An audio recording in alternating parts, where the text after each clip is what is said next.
Assalamualaikum warahmatullahi wabarakatuh. Sa mga first wife dyan, naiintindihan ko kayo.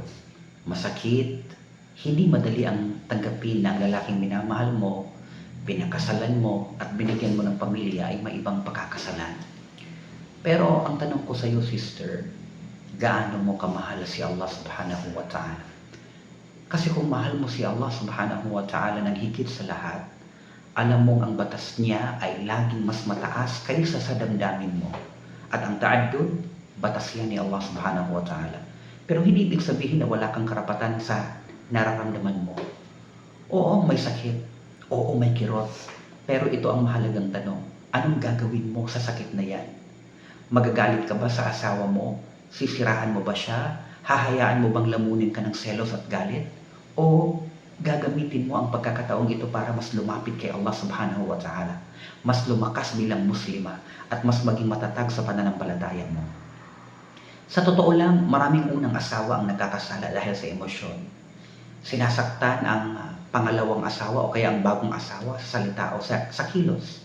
Sinasabotahe ang relasyon ng asawa at ng pangalawang asawa. Nawawalan ng respeto sa asawa at nagiging suwail. Pinipilit ang asawa na pumili kahit alam nilang allowed ang ta'addud sa Islam. At ang mas malala, ginagamit ang Islam para gawing makasalanan ng asawa.